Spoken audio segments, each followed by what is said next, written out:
Next heading अब हम लोगों को देखनी है मोशनल ईएमएफ और induce EMF due to the motion of a conductor. मैंने पी क्यू आर एस एक यू शेप का वायर ले रखा है जिसपे एक weightless and smooth wire AC रख दिया है। इस वायर की लेंथ स्मॉल एल है और इसको यूनिफॉर्म मैग्नेटिक फील्ड में टुवर्ड्स राइट मूव करा रहे हैं। ठीक है, तो जैसे ही वायर एसी राइट साइड में मूव करेगा मैग्नेटिक फील्ड उस एरिया में से ज़्यादा पास होगी। अभी कम मैग्नेटिक फील्ड पास हो रही है, लेकिन एसी को जब मैं थोड़ा शिफ्ट कर दूंगा तो मैग्नेटिक फ्लक्स बढ़ जाएगा और मैग्नेटिक फ्लक्स बढ़ने से एक इंड्यूस ईएमएफ डेवलप हो जाएगा। तो अगर मैं मैग्नेटिक फ्लक्स केवल इतने एरिया से लिंक्ड निकाल लूँ क्यू ए सी आर से, तो magnetic flux phi is equal to होता है बी ए। इसका जो एरिया हो जाएगा वो एल इंटू एक्स हो जाएगा, लेंथ इंटू ब्रेथ।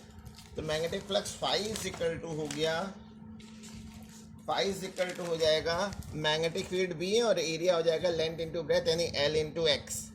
अब मैंने इसको टी के रिस्पेक्ट में डिफ्रेंशिएट कर लिया, D phi by D T.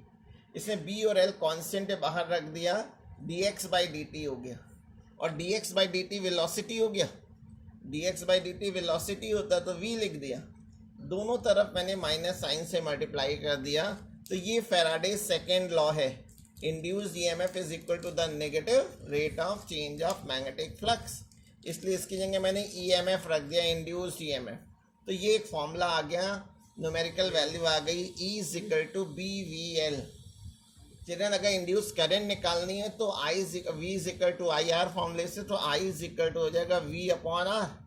इस लेसन में वी और ई आपस में इक्वल होते हैं तो ई अपॉन आर हो जाएगा। ई की value B V L put कर दिया तो ये B V L upon R आ गया। अब जो वायर ए सी है अगर उस पर फोर्स निकालना है तो I B L sine theta formula जानते हैं। I B L sine theta 90 इसलिए होगा क्योंकि magnetic field U shape wire के परपेंडिकुलर पास हो रही है, तो आई की वैल्यू बी वी एल रख दिया अपॉन आर और इंटू बी एल। तो ये फॉर्मूला आ गया B square L square V upon R. और अगर पावर निकालनी है तो पावर पी का फॉर्मूला होता है एफ इंटू वी। एफ की वैल्यू इसमें पुट कर दे रहा हूँ और उससे ये जो है पावर का फॉर्मूला आ गया।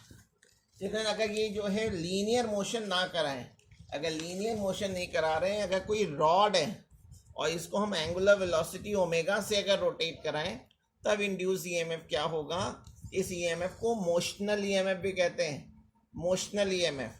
तो मैंने एक कंडक्टर एल लेंथ का ले लिया है और उसको थीटा एंगल घुमाया है, ओपी से ओक्यू पोजीशन तक घुमाया है, तो इतना एरिया क्या होगा अगर इसको यूनिफॉर्म मैग्नेटिक फील्ड बी में रख दिया है। तो ये सेक्टर हो गया और सेक्टर के एरिया का फॉर्मूला होता है half R square theta. Area of sector का फॉर्मूला होता है R square half R square theta और आर की वैल्यू एल है तो मैंने यहाँ आर की जगह एल रख दिया। अब मैग्नेटिक फ्लक्स निकाल ले रहा हूँ, फाई इज इक्वल टू होता है बी ए की वैल्यू है और इसको बी से मल्टीप्लाई कर दिया। अब D phi by D T निकालने के लिए टी के रिस्पेक्ट में डिफ्रेंशिएशन कर लिया, तो बी और एल तो कांस्टेंट है, थीटा इसमें वेरिएबल है, D theta by D T. ये angular displacement per unit time हो गया और angular displacement per unit time को एंगुलर वेलोसिटी ओमेगा कहते हैं। तो इसकी जगह मैंने ओमेगा रख दिया है। जब ओमेगा रख देंगे तो ये final expression half B L square omega आ जाएगा। अब जैसे इससे पहले वाले में हम लोग ने ईएमएफ निकालने के बाद करंट, फोर्स और पावर निकाली थी, इसमें भी करंट निकाल सकते हैं ई बाई आर। ई की ये वैल्यू मालूम है, रख दिया, ठीक है। अब पावर निकालना है तो पावर निकालने के लिए एनर्जी निकालने के लिए W का formula V square T upon R होता है, तो V की जगह E ले लेना है तो E square T upon R. सबको पुट कर दिया तो ये एक फाइनल एक्सप्रेशन आ गया। अच्छा, नेक्स्ट चिल्ड्रन हेडिंग है एडी करेंट्स। एडी करेंट्स क्या होती है, जब किसी मेटल पीस को जैसे ये मेटल पीस है इसको मैग्नेटिक फील्ड में मूव कराते हैं या वैरिंग मैग्नेटिक फील्ड में मेटल पीस को रख देते हैं, तो मैग्नेटिक फ्लक्स चेंज होने की वजह से इस मेटल पीस के भीतर एक करंट फ्लो करने लग जाती है जिसको फोकॉल्ट करंट कहते हैं या एडी करंट्स कहते हैं। इसकी पहचान कैसे होगी, इस एडी करंट की वजह से मेटल पीस जो है वो रेड हॉट हो जाता है, ठीक है। अच्छा, इसके कुछ एप्लीकेशंस हैं, इनके 3 एप्लीकेशन हैं। पहला एप्लीकेशन है इसको इलेक्ट्रिक ब्रेक्स की तरह यूज़ करते हैं, इंडक्शन फर्नेसेस में यूज़ होता है,